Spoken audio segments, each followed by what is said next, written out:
வாழ்த்துக்களை தெரிவித்துக் கொள்கிறேன். இந்த புதிய மாதத்திலும் உங்களை சந்திக்கிறதுல மிகுந்த மகிழ்ச்சி அடைகிறேன். கடந்த மாதம் முழுவதும் கண்மணி போல நம்மை பாதுகாத்து இந்த புதிய மாதத்திற்குள்ளாய் பிரவேசிக்க செய்த தேவாதி தேவனுக்கு நன்றி சொல்லி ஒரு நிமிடம் கண்களை மூடி ஜெபிப்போம். அன்புள்ள ஆண்டவரே, இந்த நாளுக்காக உமக்கு நன்றி செலுத்துகிறோம். இந்த புதிய மாதத்திலும் நீர் எங்களோடு கூட இருந்து ஆளுகை செய்து நடத்துங்க. உம்முடைய தூதர்கள் எங்களோடு எப்போதும் உலாவி வருவார்களாக ஆண்டவரே.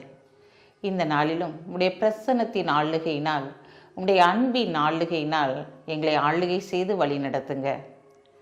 நாங்கள் ஆண்டவரே உம்முடைய முகத்தையே இந்த மாதம் முழுவதும் நோக்கி பார்க்க, உமது கரத்தின் கிரியிலிருந்து எல்லா பலனையும் பெற்றுக்கொள்ள நீர் எங்களுக்கு உதவி செய்யுங்க. இயேசுவின் நாமத்தில் ஜெபிக்கிற நல்ல பிதாவே, ஆமென். இந்த நாளில் கூட நம்ம அநேக காரியங்களில் ஆண்டவரே நீங்கள் சொன்னதை செய்து முடிக்கிறவங்க அப்படின்னு சொல்லி நாங்கள் நினச்சிருக்கிறோம்ப்பா. ஆனால் எங்களுடைய வாழ்க்கையில் நாங்கள் நம்புகிறது உம்மாலே வரும் என்று சொல்லி நாங்கள் அநேக காரியங்களை எதிர்பார்த்து காத்திருக்கிறோம். இந்த மாதத்திலாவது எனக்கு நீர் செய்ய மாட்டீரா? இந்த மாதம் எனக்கு ஒரு ஆசீர்வாதத்தின் மாதமாய் மாறாதா? என் படிக்கிற பிள்ளைகளுடைய வாழ்க்கையிலே ஒரு வெற்றியை கொடுக்க மாட்டீரா? என் பிள்ளைகள் பரீட்சை எழுதி கொண்டு இருக்கிறார்களா ஆண்டவரே, நல்ல மதிப்பெண்களோடு வெற்றி பெற மாட்டார்களா என்று சொல்லி அநேக காரியங்களை குறித்து நாம் யோசித்து கொண்டு இருக்கிறோம். அநேக காரியங்கள் நம்முடைய வாழ்க்கையில் நடைபெற வேண்டும் என்று சொல்லி நாம் எதிர்பார்ப்போடு காத்திருக்கிறோம். ஆண்டவர் இந்த மாதத்திலும் நமக்கு ஒரு அருமையான வார்த்தை சொல்லுகிறார். வாசிக்கிறேன், கேளுங்க.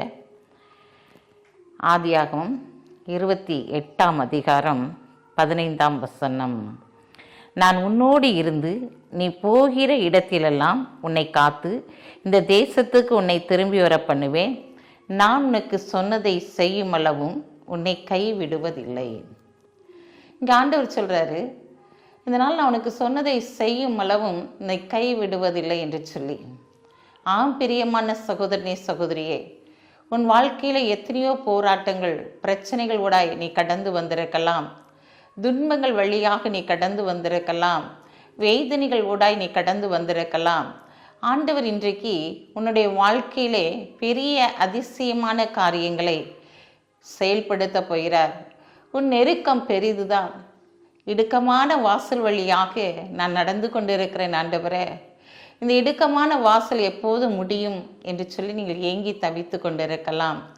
இன்றைக்கு ஆண்டவர் உங்களுடைய வாழ்க்கையில் சொன்ன காரியங்களை அவர் செயல்படுத்த போகிறார். இதில் வாசிக்கிறதுல பாருங்களேன், முதலாவது ஆண்டவர் சொல்கிறாரு, நான் உன்னோடு இருந்து அப்படின்னு சொல்கிறார். நான் உன்னோடு கூட இருந்து நீ போகிற இடத்துலலாம் அப்படின்னு சொல்கிறத பார்க்குறோம். அவர் உங்களோடு கூட இருக்கிறார். நீங்கள் எங்கே போனாலும் அந்த இடத்துல ஆண்டவர் உங்கள் கூட கடந்து வருகிறவராக இருக்கிறார். பயப்படாதே, நான் உன்னோடு கூட இருக்கிறேன் என்று சொன்னவர், இன்றைக்கு நீங்கள் என்னென்ன காரியங்களை இந்த மாதத்தில் செய்கிறீர்களோ அத்தனை காரியத்திலும் ஆண்டவர் உங்களோடு கூட இருந்து உங்களை வழிநடத்த போகிறார். நீங்கள் எங்கெல்லாம் போகிறீங்க, என்னென்ன காரியம் செய்கிறீங்க, உங்கள் பிள்ளைங்க என்ன எக்ஸாம் எழுதிக்கிட்டு இருக்காங்க, உங்கள் பிள்ளைங்க என்ன காரியத்திற்காக படித்து கொண்டு இருக்கிறாங்க, உங்கள் பிள்ளைகளுடைய எதிர்பார்ப்பு என்ன, இப்படி ஒவ்வொரு காரியத்தையும் தேவன் செயல்படுத்தும்படியாக இந்த நாளிலே கடந்து வந்திருக்கிறார். ஆம் பிரியமான சகோதரனே, சகோதரியே, உன்னுடைய வாழ்க்கையில் எத்தனையோ விதமான போராட்டங்கள் வழியாக, நெருக்கங்கள் வழியாக கடந்து வந்திருக்கலாம். ஆண்டவர் உங்களோடு கூட இருந்து ஆண்டவர் சொல்றாரு, பயப்படாத, நான் உன்னோடு கூட இருக்கிறேன்னு சொல்றாரு. ரெண்டாவதா இந்த வசனத்திலே பார்க்கிறோம், உன்னோடு இருந்து உன்னை நினைச்சுவேன், காத்து உன்னை வழி நடத்துவேன், திரும்பி இந்த இடத்துக்கு நான் நினைச்சுவேன், திரும்பி வர பண்ணுவேன்னு சொல்றாரு. நீ எப்படிப்பட்ட நெருக்கத்தின் ஊடாய் நீ கடந்து சென்றாலும் ஆண்டவர் உன்னை பாதுகாக்கிற தேவனாய் இருக்கிறார். முதலாவது பார்க்கிறோம், பயப்படாத, நான் உன்னோடு கூட இருக்கிறேன்னு சொல்றாரு. ரெண்டாவது காரியம், நீ எங்க போனாலும் நான் உன் கூட இருந்து உன்னை பாதுகாத்து கொள்ளுவேன்னு சொல்றாரு. இங்க யாக்கோப்பு வெறும் கையுமா தான் நடந்து போகிறான். அவனை பார்த்து தான் அங்கே ஆண்டவர் சொல்றாரு, இன்னைக்கு உன்னை பார்த்து தான் ஆண்டவர் சொல்றாரு, நீ வெறுமையான பாத்திரமாய் நீ கடந்து சென்று கொண்டு இருக்கலாம்.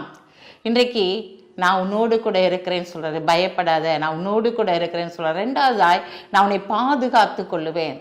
யோபுக்கு எத்தனையோ சோதனைகள் வந்தது, நெருக்கங்கள் வந்தது, எல்லாவற்றையும் இழந்து போன ஒரு சூழ்நிலையில் இருந்தான்.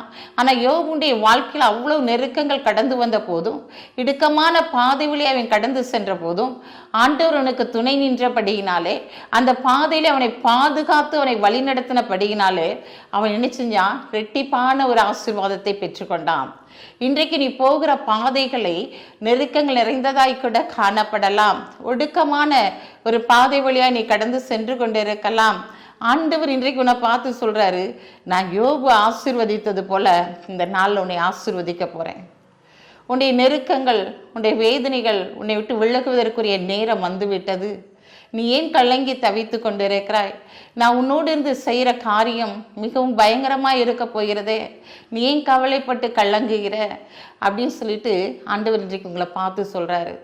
மூன்றாவதாக இதில் பார்க்கிறோம், நான் திரும்பவும் இந்த இடத்துக்கு உன்னை திரும்பி வர பண்ணுவேன். எதெல்லாம் இழந்து போனாயோ அதையெல்லாம் திரும்பவுமா நீ என்ன செய்ய போகிற? பெற்றுக்கொள்ள போகிற. இப்போ எல்லாவற்றையும் இழந்து தான் இங்கே யாக்கோப் அங்கு கடந்து செல்கிறதை பார்க்கிறோம். ஒன்றுமே இல்லை, பெற்றோர் கூட இல்லை, எல்லாவற்றையும் இழந்து அவன் தனி மரமாக அங்கு கடந்து செல்லுகிறதை பார்க்கிறோம். ஆனால் ஆண்டவர் அவனுக்கு ஒரு வாக்குத்தத்தம் பண்ணுகிறார், நான் மீண்டும் உன்னை திரும்பி வர பண்ணுவேன். எதெல்லாம் இழந்துட்டேன்னு சொல்லி அழுது புலம்பி கொண்டு இருக்கிறாயோ அந்த காரியத்திலே தேவன் உனக்கு ஆசீர்வாதத்தை கொடுக்க போகிறார். இழந்து போன அனைத்தையும் ஆண்டவர் உனக்கு திருப்பி கொடுக்க போகிறார்.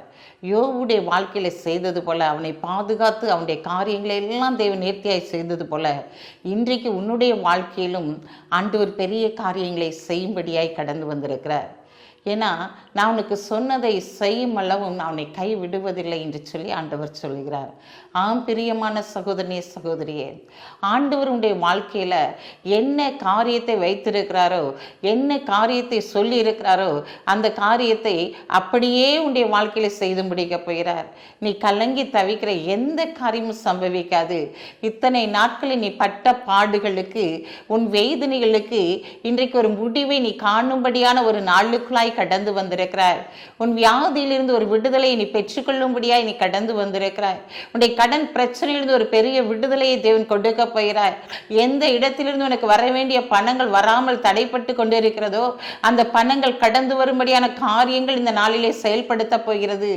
என் பிரியமான சகோதரனே சகோதரியே, கர்த்தர் உன்னுடைய வாழ்க்கையில பெரிய காரியங்களை இந்த மாதத்திலே செயல்படுத்த போகிறார்.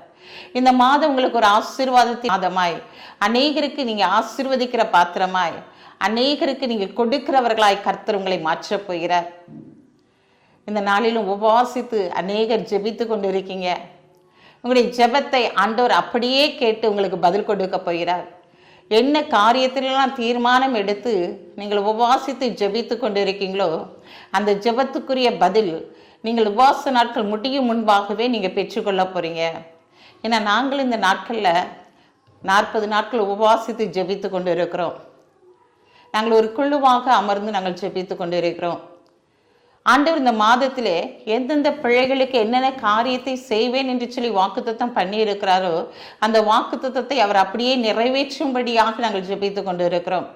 நீங்களே எங்களுக்காக ஜெபித்து கொள்ளுங்கள். உங்களுடைய ஜெபத்தில் எங்களை தாங்கும்படியாக உங்களை அன்போடு கூட கேட்கிறோம். இந்த நாளிலே ஆண்டவருடைய வாழ்க்கையில் எத்தனையோ அதிசயங்களை செயல்படுத்த போகிறார். ஆராய்ந்து முடியாத பெரிய காரியங்களையும் எண்ணி முடியாத அதிசயங்களை செய்கிறவர் இந்த நாளிலே உன் அருகிலே கடந்து வந்திருக்கிறார். மகனே மகளே, ஏன் கலங்கி தவிக்கிறாய்? நீ நினைப்பதற்கு வேண்டுவதற்கு மேலான காரியத்தை உன் குடும்பத்திலே நான் செயல்படுத்த போகிறேன். உன் பிள்ளைகளுடைய வாழ்க்கையிலே நான் செயல்படுத்த போகிறேன். உன் கண்ணீரை துடைத்து மகிழ்ச்சியை நான் கொடுக்க போகிறேன். இந்த நாள் நான் உனக்கு சொன்னதை செய்கிற நாளாய் நான் மாற்றப் போகிறேன். ஏன் கவலைப்படுகிறாய்? ஏன் கலங்கி தவிக்கிறாய்? நான் உள்ளங்கையில் உன்னை வரைந்து வைத்திருக்கிறேன். என் மதிலில் எப்போது உனக்கு முன்பாகவே இருக்கிறது. கடந்து வந்த பாதைகளால் நீ பட்ட பாடுகளை திரும்பிப்பார். ஒவ்வொன்றிலும் என் கரம் கூட இருந்து வழி நடத்தினது. இந்த நாட்கள் உன் சஞ்சலமும் தவிப்பும் ஓடிப்போகிற நாளுக்குள்ளாக நீ கடந்து வந்திருக்கிறார். நான் இந்த நாளிலே நான் உனக்கு சொன்னதை நிச்சயமாய் செய்து முடிப்பேன் என்று சொன்னவர் அருகிலே கடந்து வந்திருக்கிறார். பயப்படாதே, கண்களை மூடி ஜெபிப்போம். அன்புள்ள ஆண்டவரே, இந்த நாளுக்காக உமக்கு நன்றி செலுத்துறையா. இந்த நாளிலும் உடைய வல்லமையில கரம் ஆண்டவரே நம்முடைய பிள்ளைகளுக்குள்ளாய் கடந்து செல்வதாக. ஒரு அற்புதத்தின் கரம் ஆண்டவரே உடைய பிள்ளைகளுடைய குடும்பங்களை நிறைப்பதாக ஆண்டவரே. இந்த நாளிலும் உடைய பிள்ளைகள் எடுத்த காரியங்கள் அனைத்திலும் இந்த மாதத்திலே வெற்றி பெறும்படியான ஒரு அனுக்கிரகம் ஆண்டவரே உன்னதத்திலிருந்து இறங்கி வருவதாக. இவருடைய வியாதியின் படுக்கைகள் மாறுவதாக, வீண் செலவுகள் மாறி போவதாக. இந்த நாளிலும் உடைய பிள்ளைகள் கொடுத்த வாக்குத்தத்தங்கள் அனைத்தும் இப்போது நிறைவேற்றப்படுவதாக என்று சொல்லி ஜெபிக்கிறேன் சப்பா. இந்த நாளிலும் உடைய பிள்ளைகள் எதிர்பார்க்கிற காரியத்தை நீர் உன்னதத்திலிருந்து செய்து கனப்படுத்துங்க. இந்த நாளிலும் பிறந்த நாளை திரும்ப நாளை கொண்டாடுகிற பிள்ளைகளை இயேசுவின் நாமத்தினால் ஆசீர்வதித்து ஜெபிக்கிறேன் இயேசப்பா. இந்த நாளிலும் நான் நோடிருந்து செய்யும் காரியம் மிகவும் பயங்கரமாக இருக்கும் என்று சொன்ன வார்த்தையின்படி பயங்கரமான காரியங்கள் உடைய பிள்ளைகளுடைய வாழ்க்கையில செய்து கனப்படுத்துங்க. இயேசுவின் நாமத்தில் ஜெபிக்கிற நல்ல பிதாவே, ஆமென்.